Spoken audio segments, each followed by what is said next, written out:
Welcome to ANTS video solution. मैं हूं आपका सीके सर और मैं लेके आया हूं आपके लिए एएनटीएस फुल टेस्ट 5 का फिजिक्स का सॉल्यूशन।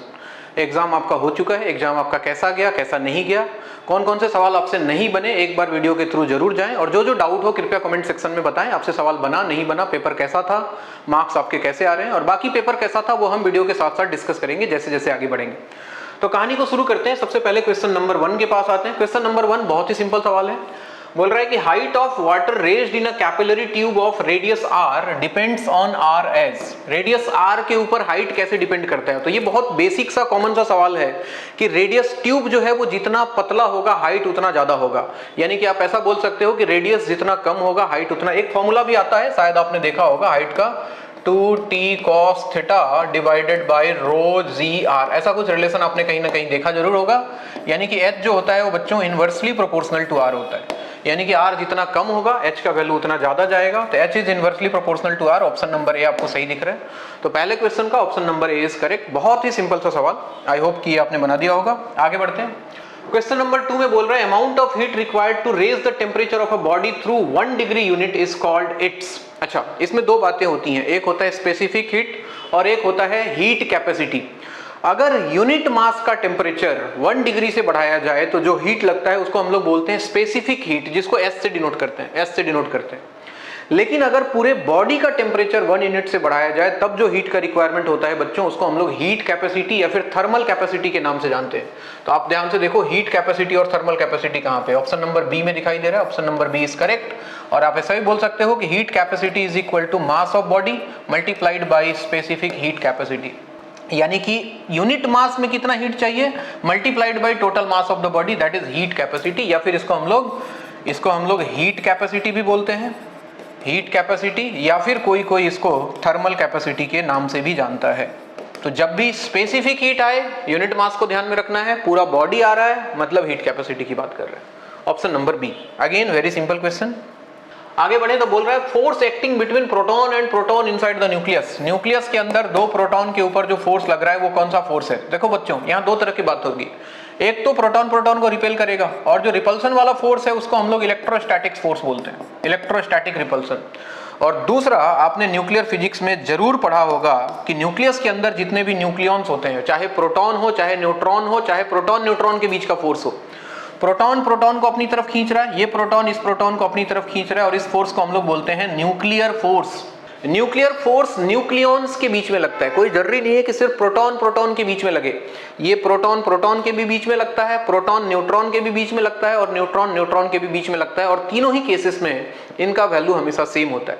तो अगर दो प्रोटॉन के बीच के फोर्स की बात कर रहे हैं तो वो इलेक्ट्रोस्टैटिक फोर्स भी लग रहा है और साथ साथ उनके बीच में न्यूक्लियर फोर्स भी लग रहा है। तो अगर ऑप्शन देखा जाए इलेक्ट्रोस्टैटिक मतलब कूलम्बिक फोर्स, ऑप्शन ए भी सही है, बी न्यूक्लियर फोर्स बी भी सही है। इसका मतलब ज्यादा करेक्ट आंसर हो गया option number C, both A and B are correct. आ रही बात समझ में? Again very simple question. चलिए आगे बढ़ते हैं क्वेश्चन नंबर 4 की तरफ। बोल रहा है with respect to photo electric experiment match the entries of column 1 with the entries of column 2। पहला ऑप्शन देखना क्या बोल रहा है, if frequency is increased keeping intensity and work function constant. Frequency बढ़ाना, एक बार रिलेशन याद करो, E equal to 5 plus K max, ठीक है। और E को हम लिख सकते हैं h nu equal to 5 plus K max. K max can also be written as EV naught, है ना, स्टॉपिंग पोटेंशियल के टर्म में। तो बोला कि अगर फ्रीक्वेंसी को बढ़ाया जाए तो क्या बढ़ेगा, काइनेटिक एनर्जी बढ़ेगा। काइनेटिक एनर्जी बढ़ेगा मतलब स्टॉपिंग पोटेंशियल बढ़ेगा। तो अगर फ्रीक्वेंसी बढ़ाया आपने तो काइनेटिक एनर्जी बढ़ना चाहिए। यानी कि इसका तो ये हो गया, एक तो काइनेटिक एनर्जी इंक्रीज करेगा और साथ में क्या, स्टॉपिंग पोटेंशियल इंक्रीज करेगा। ऑप्शन ए का P और Q, ऑप्शन ए का P और Q, सॉरी P और R आपको दिख रहा है ऑप्शन नंबर सी में। तो मेरे हिसाब से तो ऑप्शन सी करेक्ट है। और पढ़ के देख लेते हैं। बोल रहा है if intensity is increased keeping f and phi constant. अगर इंटेंसिटी को बढ़ाया जाए बच्चों तो क्या होगा, अगर इंटेंसिटी को बढ़ाया गया तो इंटेंसिटी बढ़ाने से नंबर ऑफ फोटॉन्स इंक्रीज होते हैं। नंबर ऑफ फोटॉन्स बढ़ने का मतलब है ज्यादा इलेक्ट्रॉन बाहर निकलेंगे और ज्यादा इलेक्ट्रॉन बाहर निकलेंगे मतलब फोटो करंट का वैल्यू ज्यादा होगा। फोटॉन्स का इलेक्ट्रॉन का एनर्जी पे कोई फर्क नहीं पड़ता है, एनर्जी फ्रीक्वेंसी पे डिपेंड करता है। इंटेंसिटी से फर्क पड़ता है नंबर ऑफ फोटॉन्स पे, नंबर ऑफ फोटॉन से नंबर ऑफ इलेक्ट्रॉन्स पे और नंबर ऑफ इलेक्ट्रॉन्स के कारण करंट पे। तो अगर इंटेंसिटी बढ़ाया जाए तो सैचुरेशन करंट इंक्रीज करेगा, ठीक है। तो बी का हो गया क्यू। और साथ में देखो stopping potential remains same. Stopping potential पे ऑब्वियस सी बात है कोई फर्क नहीं पड़ा है क्योंकि एनर्जी सेम है अभी भी। तो इसका आंसर हो जाएगा Q and S।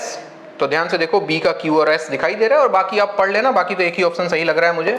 So option number C is correct. ठीक है, थोड़ा सा बढ़िया सवाल। आगे बढ़ते हैं क्वेश्चन नंबर 5 की तरफ। बोल रहा है व्हाइट लाइट रे एंटर्स वाटर फ्रॉम एयर। ध्यान रहे, एयर से कहां जा रहा है? वाटर में, मतलब रेयरर मीडियम से डेंसर मीडियम में। और कभी भी रे रेयरर मीडियम से डेंसर मीडियम में जाती है तो थोड़ा सा नॉर्मल की तरफ डेविएट करती है। और नॉर्मल की तरफ अगर डेविएट करती है, आप ध्यान से देखो, दिखाई दे रहा है आपको, इसमें वॉयलेट और रेड को दिखाया हुआ है।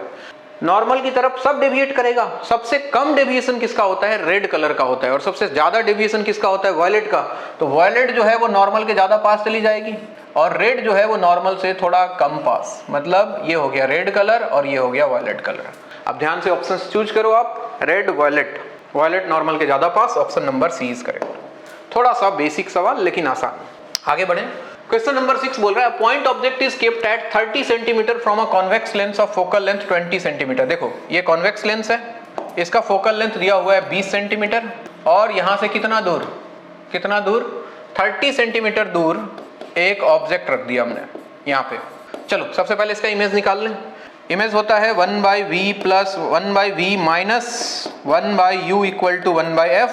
यहाँ से v का वैल्यू आप जानते हो कितना आता है? uf/u plus f। ठीक है, u का वैल्यू -30, कॉन्वेक्स लेंस है तो फोकल लेंथ +20 डिवाइडेड बाई -30 + 20। ये वैल्यू आ रहा है देखो कितना, -600 डिवाइडेड बाई -10 यानी कि +60 सेंटीमीटर। यानी कि इसका जो इमेज बनता बच्चों 60 सेंटीमीटर दूर बनता, यहाँ कहीं। ठीक है, यहाँ कहीं इसका इमेज बनता। आई आगे सवाल पढ़ते हैं, क्या बोल रहा है? बोल रहा है अ convex mirror is kept at 20 centimetre from the lens. यहां से 20 सेंटीमीटर दूर एक कॉन्वेक्स मिरर रख दिया। कॉन्वेक्स मिरर, अगर आपको याद हो कॉन्वेक्स मिरर कुछ ऐसा होता है दिखने में, ये हो गया कॉन्वेक्स मिरर, ये रख दिया।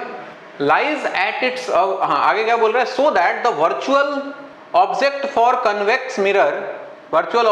Convex mirror lies at its centre.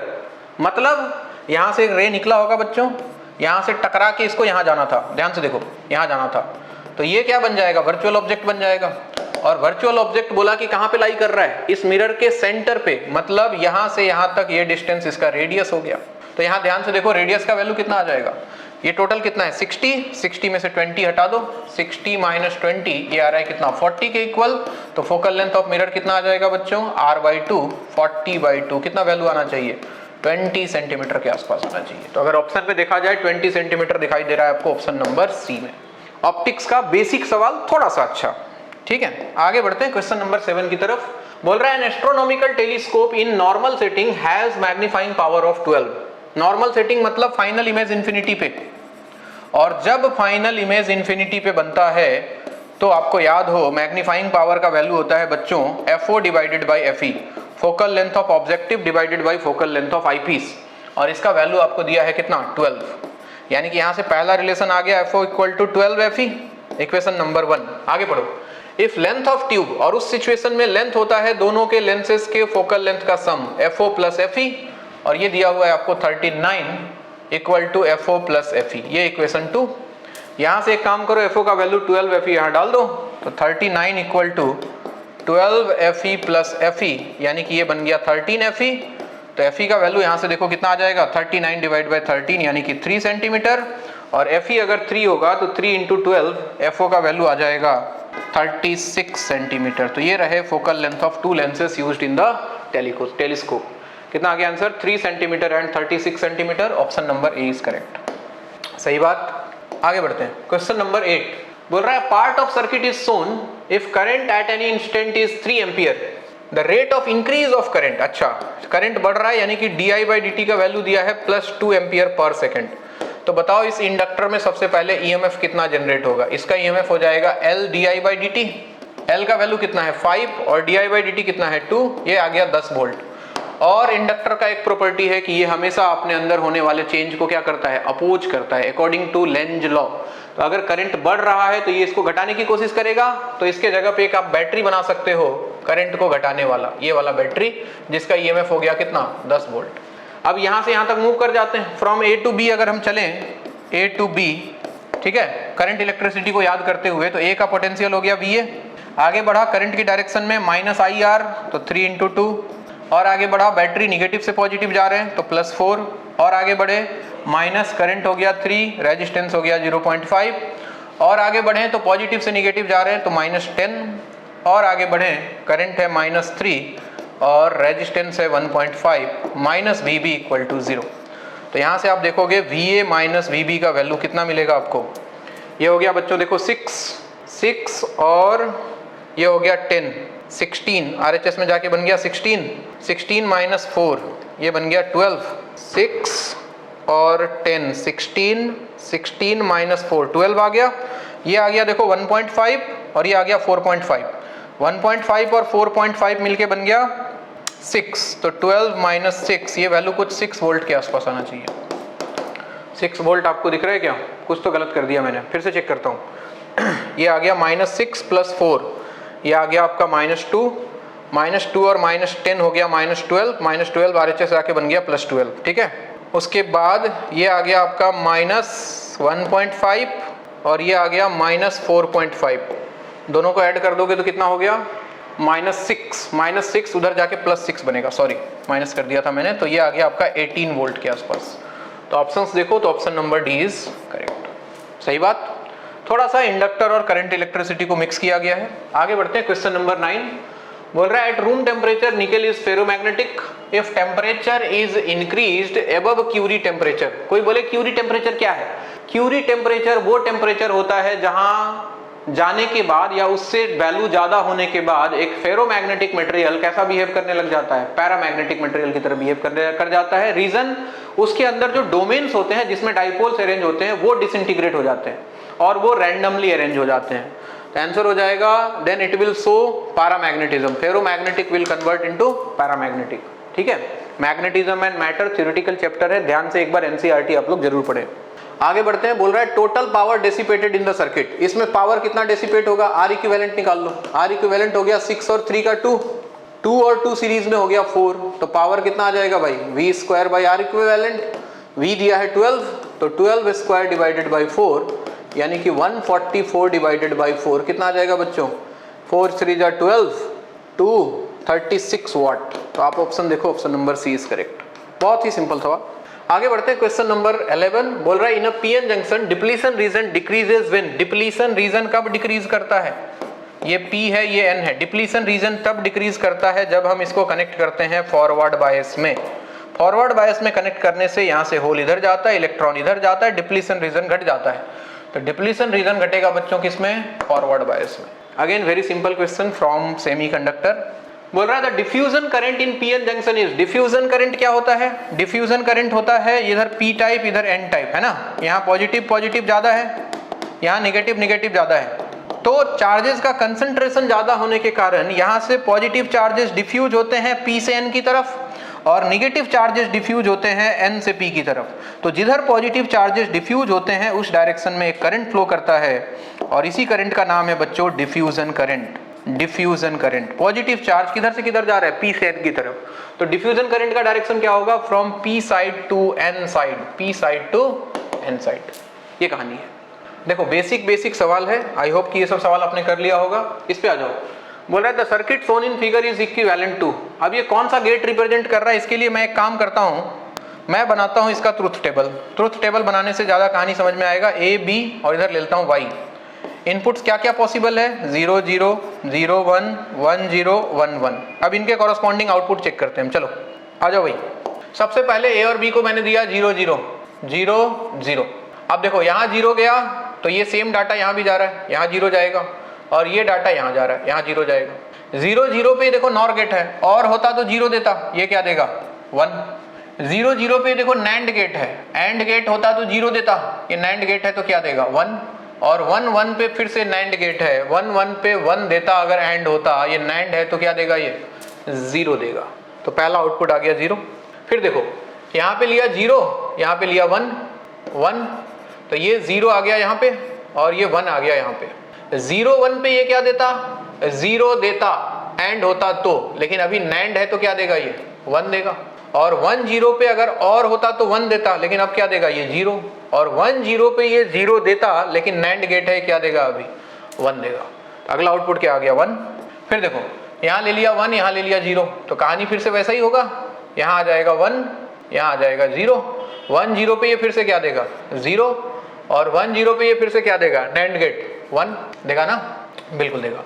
और 1 0 पे ये वापस क्या देगा 1, तो फिर से आउटपुट कितना आ रहा है 1। और लास्ट चेक करें अगर 1 1 पे, तो ये 1 यहाँ आया, ये 1 यहाँ आया, 1 1 पे ये क्या देगा 0, 1 1 पे 1 देता लेकिन NOR गेट है तो 0 ही देगा। और ये 1 1 पे 1 देता लेकिन ये फिर से कौन सा गेट है NAND गेट है, तो ये फिर से क्या देगा आपको आउटपुट 0, और 0 0 पे इसका आउटपुट आपको वापस से क्या मिलने वाला है 1 मिलने वाला है। तो ऐसा लग रहा है जैसे 0 0 पे ये AND गेट होता तो 0 देता, तो ये भी 1 देगा, तो 0 1 1 1, यानी कि सिर्फ 0 0 पे 0 दे रहा है। और ध्यान से देखो तो ये कौन से गेट को रिप्रेजेंट कर रहा है, कहीं ना कहीं ये OR गेट को रिप्रेजेंट कर रहा है भाई।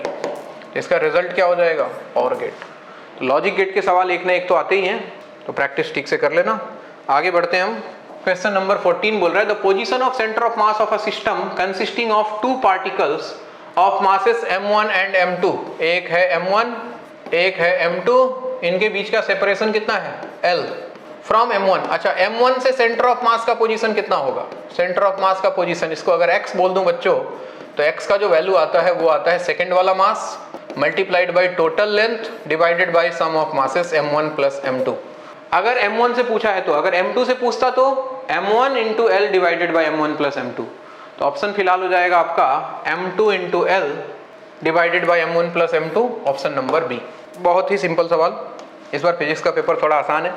अगला बोल रहा है a projectile is projected with velocity v at an angle theta. आ जाओ भाई, प्रोजेक्टाइल मोशन, इसको v वेलोसिटी से कितने एंगल पे थीटा पे प्रोजेक्ट कर दिया, तो इसका रास्ता कुछ ऐसा बना मान लेते हैं। आइए आगे क्या बोल रहा है, it breaks into 2 fragments of equal masses at the highest point. यहाँ पे आके ये 2 पार्ट में टूट गया, ठीक है, मान लेते हैं इसका मास 2m था, तो यहाँ 2 पार्ट बन गया m और m, ठीक, m। क्या बोल रहा है, highest point of its path, if one of the fragment retraces its path. अच्छा एक पार्टिकल इधर आ गया, अच्छा ये तभी आया होगा, ध्यान से देखो इसका वेलोसिटी यहाँ पे कितना रहा होगा v cos theta, horizontal component.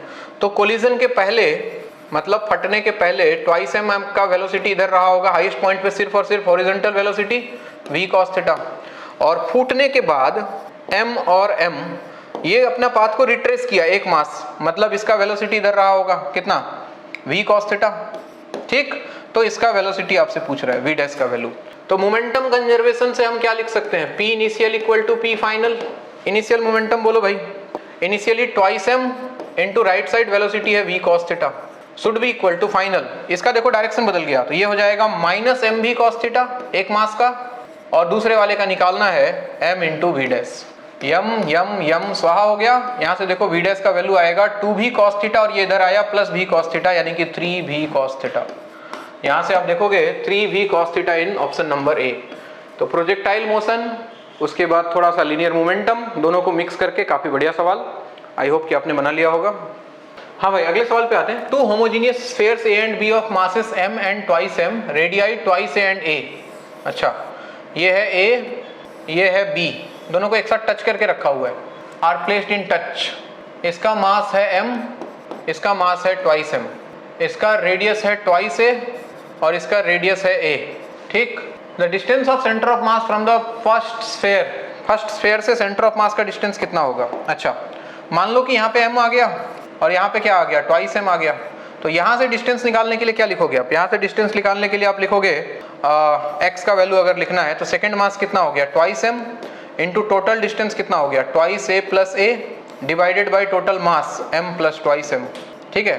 ये वैल्यू आ रहा है देखो twice m into thrice a divided by thrice m से गया m, 3 से गया 3, ये वैल्यू कितना आ रहा है ट्वाइस a के इक्वल आ रहा है। तो इसका आंसर हो जाएगा कितना, option number B, that is twice a।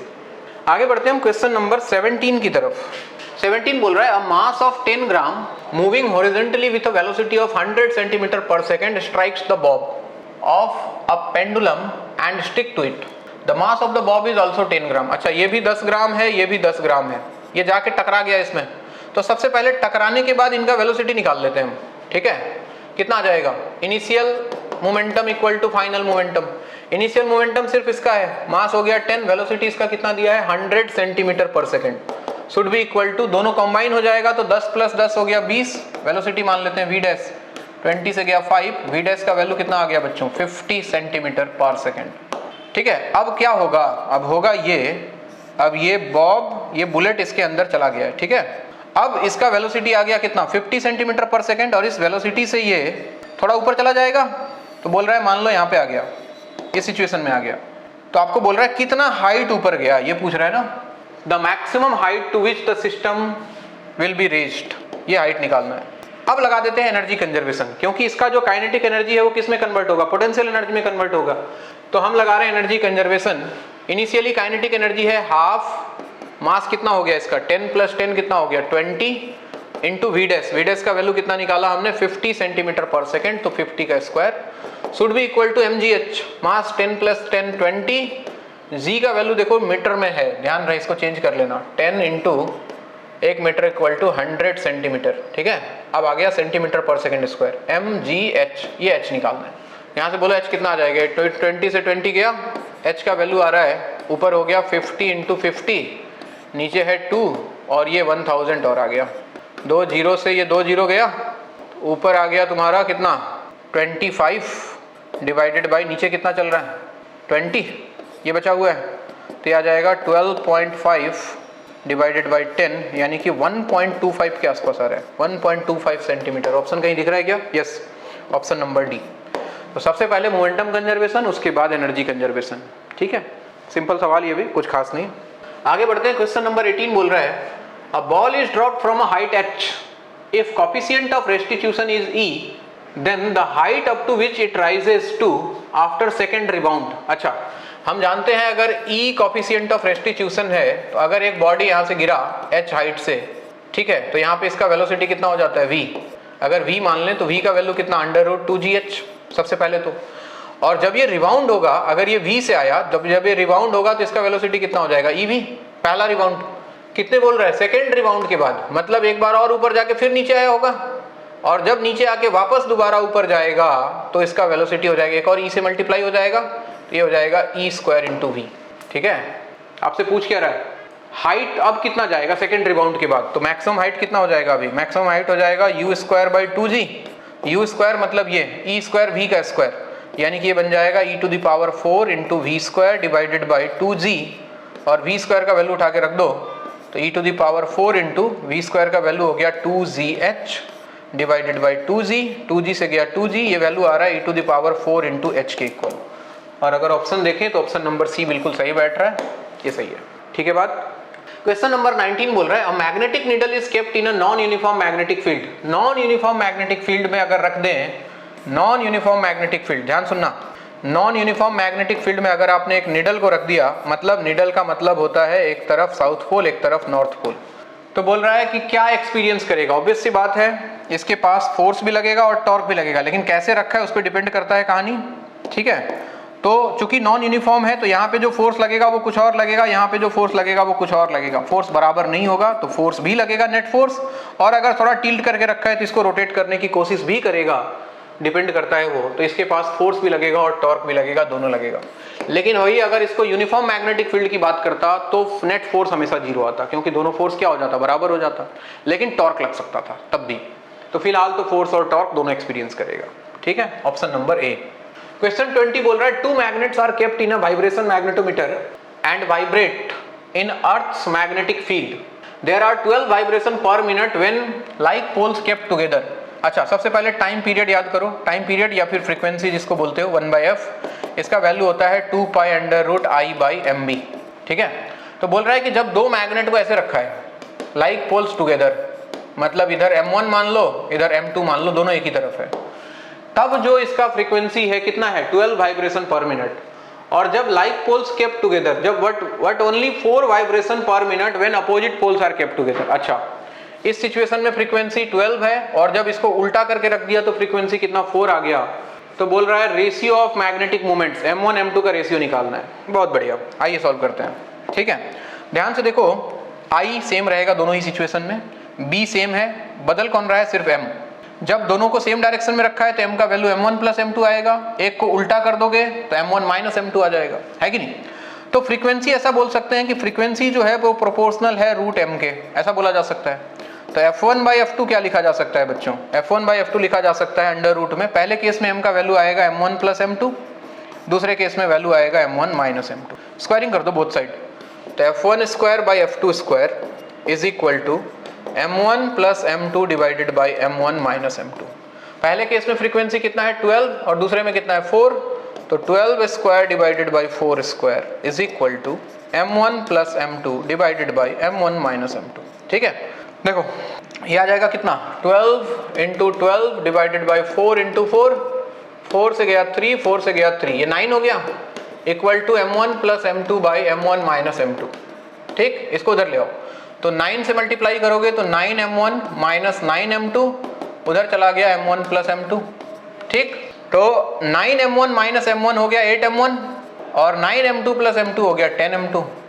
तो यहाँ से देखोगे m1 बाई m2 का वैल्यू कितना आ जाएगा बच्चों 10 by 8, that is you can say 5 by 4 या 4:5। क्या आंसर दिया है वो देख लो आप, 5:4 दिखाई दे रहा है, option number D is correct. ठीक है, बात आगे बढ़े।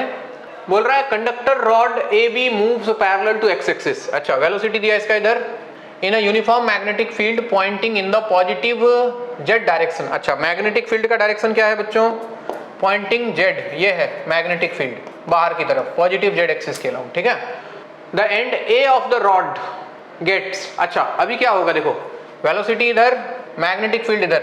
ठीक है, किधर जा रहा है, नीचे की तरफ आ जा रहा है, यानी कि राइट हैंड रूल से अगर देखोगे तो v क्रॉस b का प्रोडक्ट देखो, v क्रॉस b का वैल्यू निकालोगे, v क्रॉस b देखो, वेलोसिटी इधर है और मैग्नेटिक फील्ड बाहर की तरफ है, तो v क्रॉस b करोगे, v क्रॉस b, तो थंब किधर जा रहा है, नीचे की तरफ जा रहा है। या फिर मेरा सिंपल तरीका है, अंगूठे को v की तरफ रखो, बाकी 4 उंगलियों को मैग्नेटिक फील्ड के डायरेक्शन में रखो, जो थप्पड़ का डायरेक्शन यानी कि जो पाम्स का पुश जाएगा वो जिस एंड की तरफ जाता है वो पॉजिटिवली चार्ज हो जाता है। ये तो ये पॉजिटिव पोटेंशियल होगा, ये निगेटिव पोटेंशियल होगा। आई बात समझ में?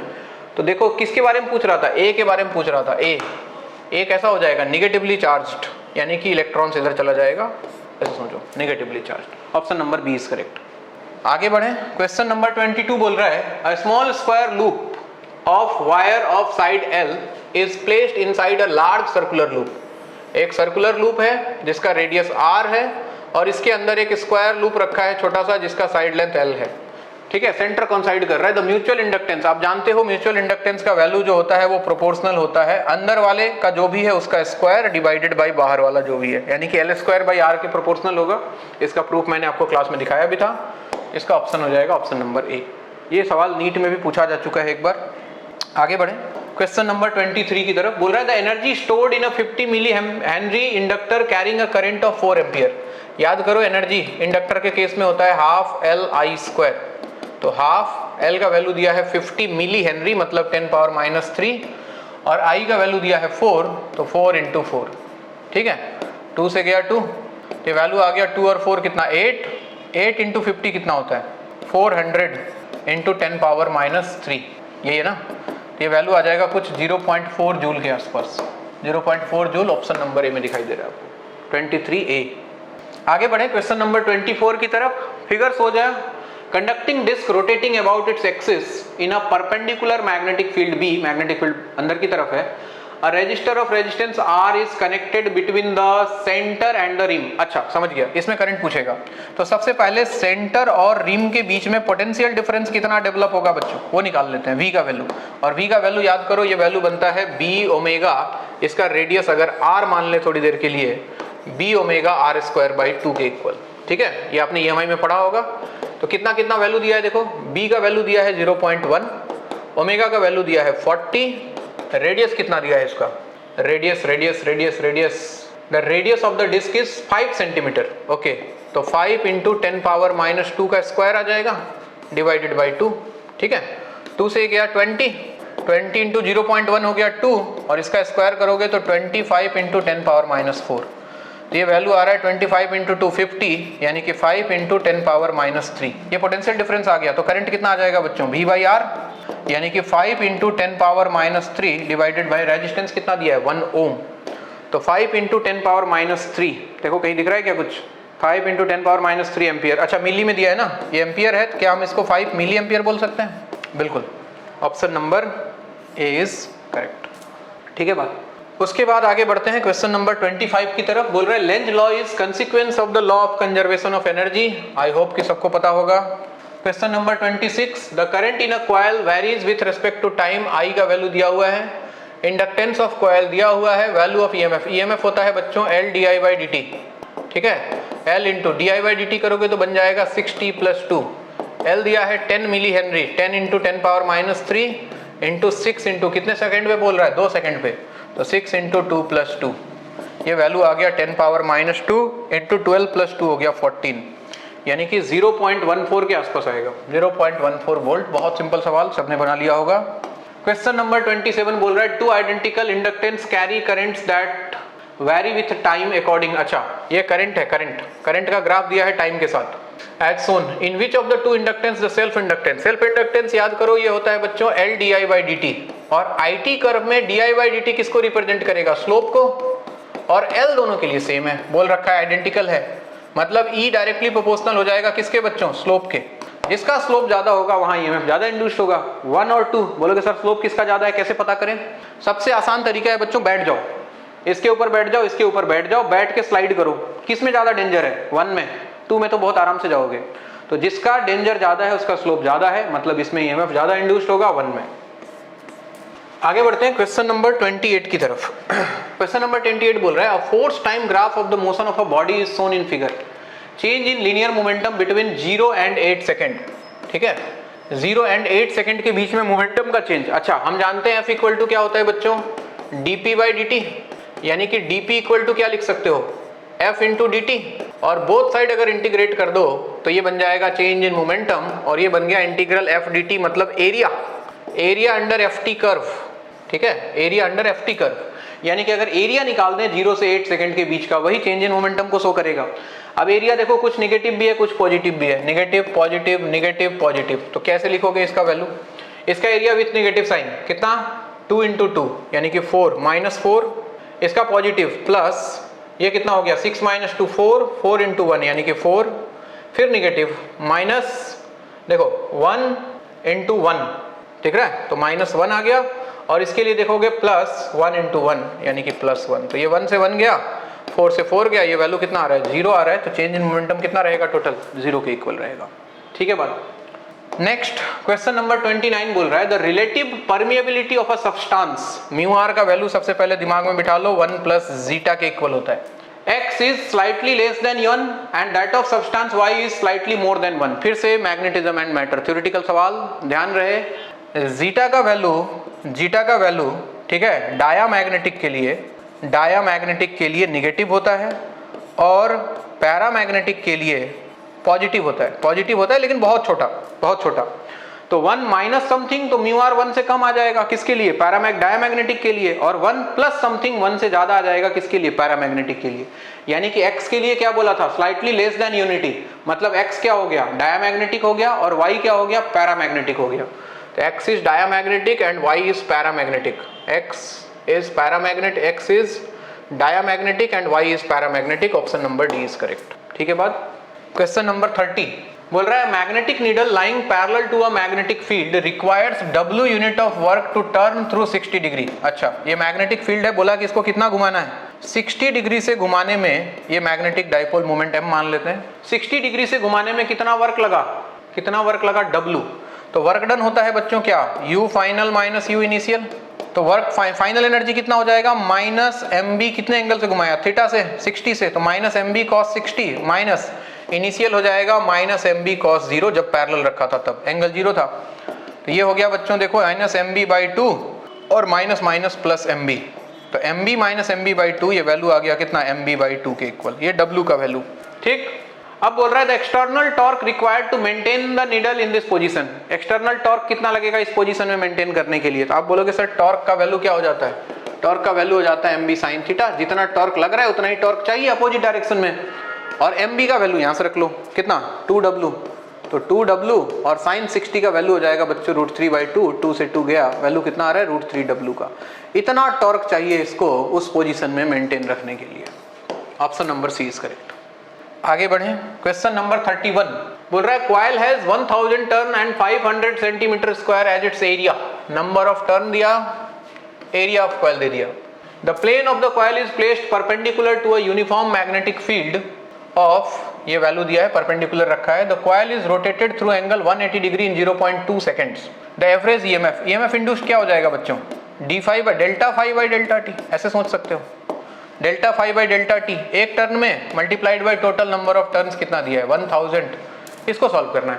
और फ्लक्स का वैल्यू होता है बी ए कॉस थीटा, ध्यान रहे बी ए कॉस थीटा। तो इनिशियल फ्लक्स कितना हो जाएगा, इनिशियल फ्लक्स जब वायर परपेंडिकुलर रखा है मैग्नेटिक फील्ड के, कॉइल सॉरी, मान लो कि ये मैग्नेटिक फील्ड है, ये मैग्नेटिक फील्ड है और ये कॉइल है, तो इसका एरिया वेक्टर और मैग्नेटिक फील्ड सेम डायरेक्शन में है, तो एंगल इनिशियली कितना है 0, तो ये वैल्यू आएगा बी ए कॉस 0, कॉस 0 होता है 1, यानी कि बी ए के इक्वल। और फाइनल फ्लक्स कितना आ जाएगा, बी ए 180 से घुमाने के बाद थीटा भी 180 से घूम जाएगा, कॉस 180 माइनस 1, तो ये माइनस बी ए बन जाएगा। तो कितना लिखोगे डेल्टा फाई का वैल्यू, डेल्टा फाई का वैल्यू लिखोगे आप B A minus B A divided by delta T, time दिया हुआ है आपको 0.2 seconds, multiplied by number of turns कितना 1000, तो ये हो गया 2 B A, 2 into B, magnetic field का वैल्यू दिया है 2 into 10 to the power -5 tesla, area of coil दिया है बच्चों 500 सेंटीमीटर स्क्वायर, यानी कि 10 power -4 metre square, divided by 0.2 into number of turns दिया है आपको 1000। अब ये सॉल्व करोगे, जितना आंसर आएगा वही आपका आंसर है। ये पॉइंट उड़ेगा, एक 10 और आया, 2 से ये 2 गया, ठीक है। तो 10 पावर -5, 10 पावर -4, 10 पावर -9 हो गया, और 500 और 2 मिलके 1000, 10 पावर 3, 10 पावर 3, 10 पावर 6 और ये 10 पावर 7, तो 10 पावर -9 से 10 पावर 7 गया, तो बचा 10 पावर -2, 10 पावर -2 आ रहा है ये वैल्यू, इतना वोल्ट। तुमको किस में निकालना है, मिली वोल्ट में निकालना है ना, इसको 10 पावर -2 को 10 पावर 3 से मल्टीप्लाई कर दो, इतना मिली वोल्ट बन गया, यानी कि 10 मिली वोल्ट जैसा कुछ आंसर आना चाहिए। Option number B is correct, ठीक है। बात आगे बढ़ते हैं क्वेश्चन नंबर 32 की तरफ।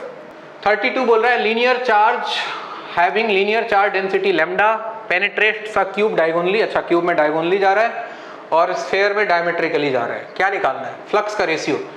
बच्चों फ्लक्स होता है Q enclosed by epsilon not, और Q हो जाएगा लैम्डा मल्टीप्लाइड बाई कितना लेंथ अंदर है डिवाइड बाई एप्सिलॉन नॉट, तो φ1 बाई φ2 किसके इक्वल आ जाएगा, बाकी सब तो सेम है, लैम्डा वेम्डा, L1 बाई L2, मतलब कितना लेंथ अंदर है।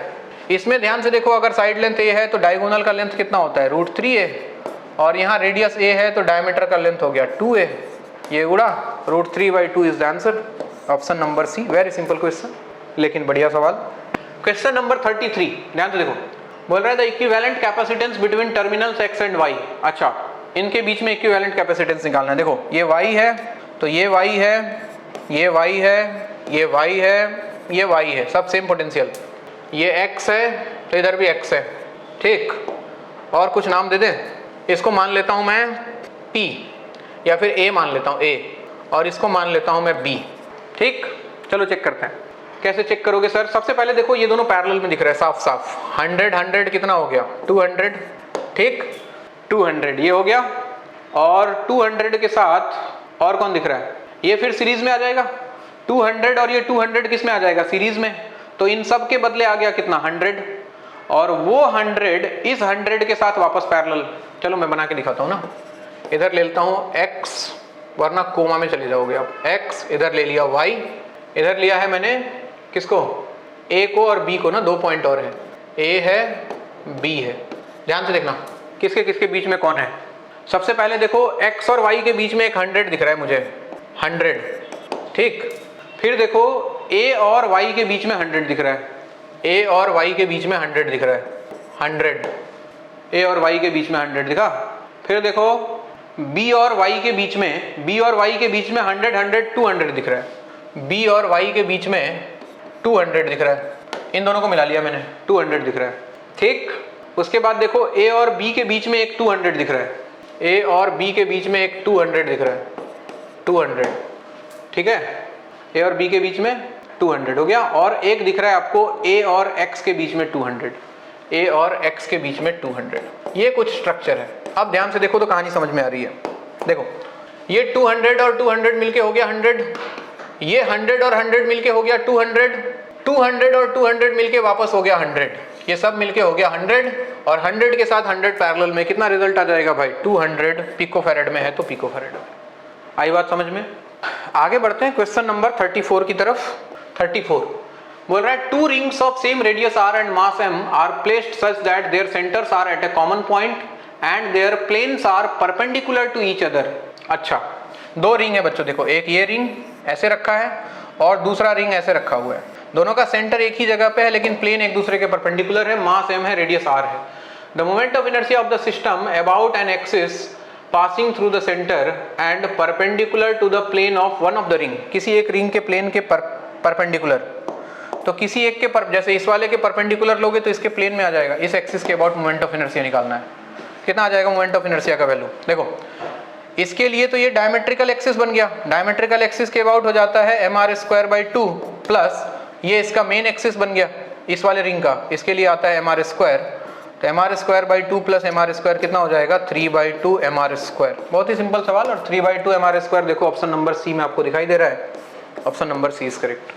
आगे बढ़ते हैं क्वेश्चन नंबर 35 की तरफ। 35 बोल रहा है force F is equal to दिया हुआ है 5π cap 2j cap minus 5k cap acts on a particle whose position vector दिया हुआ है।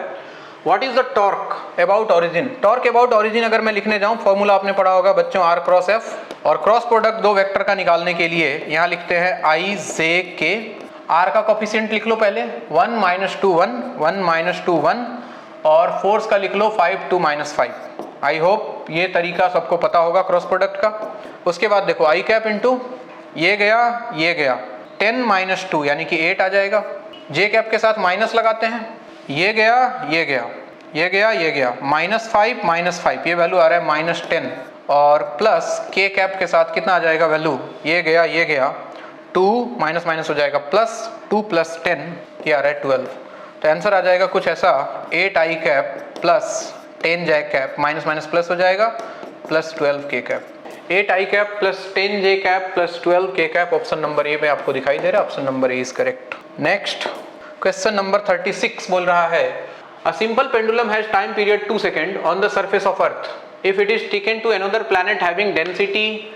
अच्छा, टाइम पीरियड होता क्या है बच्चों? टाइम पीरियड होता है 2π√L/g, तो g तो बदलेगा, t is inversely proportional to √g, तो दूसरे वाले प्लेनेट पे g निकाल लेते हैं, g होता है सरफेस पे g'(gm/r²), ठीक है। अब डेंसिटी और वॉल्यूम के टर्म में अगर बात करें तो मास को लिखोगे डेंसिटी इंटू वॉल्यूम होता है 4/3πr³ डिवाइडेड बाय r², नीचे चलेगा, r² से क्यूब कैंसिल होगा, तो g प्रोपोर्शनल आता है बच्चों किसके? डेंसिटी के, और एक रेडियस बचा हुआ है, बाकी सब तो कांस्टेंट है।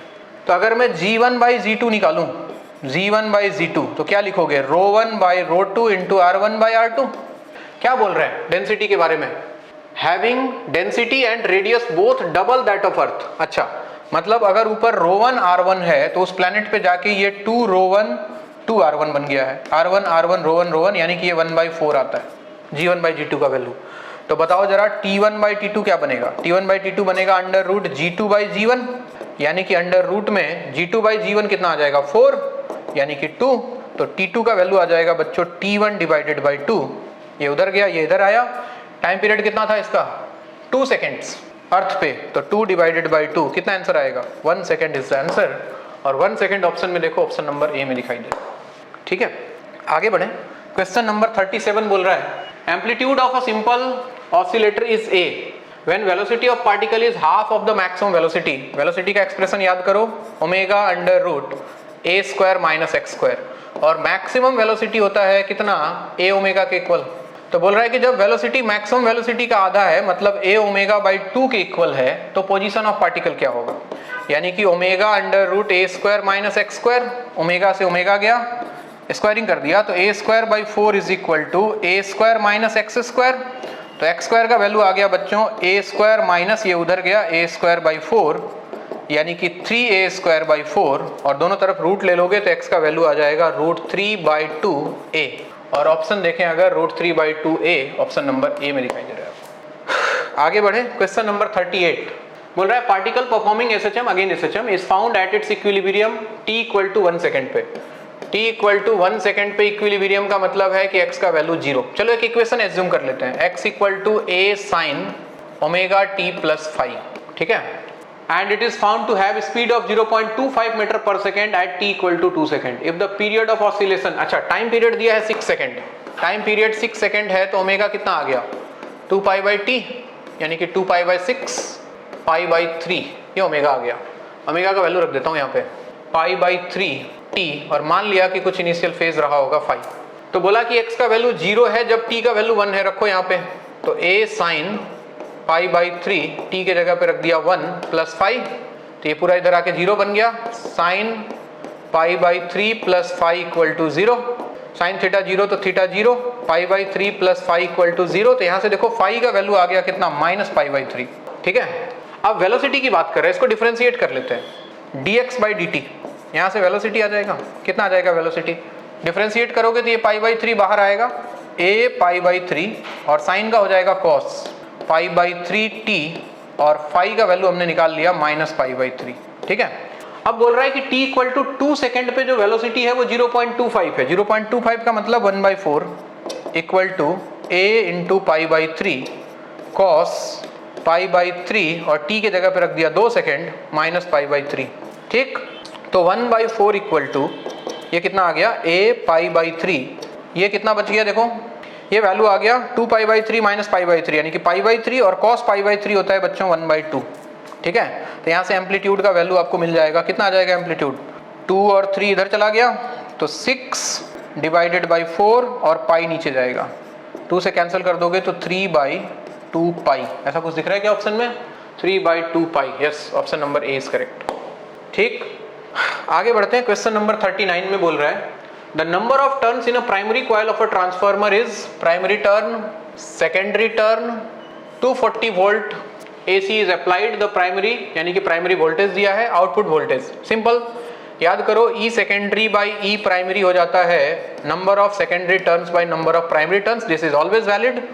तो E सेकेंडरी का वैल्यू आ जाएगा NS by NP multiplied by E primary, secondary turn दिया है 10, प्राइमरी टर्न दिया है 200 और प्राइमरी वोल्टेज का वैल्यू दिया है आपको 240, ठीक है। ये 0 से गया 0, ये 0 से गया 0, 2 से गया 12, ये वैल्यू आ रहा है कुछ 12 वोल्ट के आसपास। बहुत ही सिंपल सवाल है, ये सारे सवाल आपसे बिल्कुल बने होंगे, नहीं बने तो वापस जाके पढ़ो, बहुत दुख की बात है, ये सब सवाल बनना चाहिए बिल्कुल।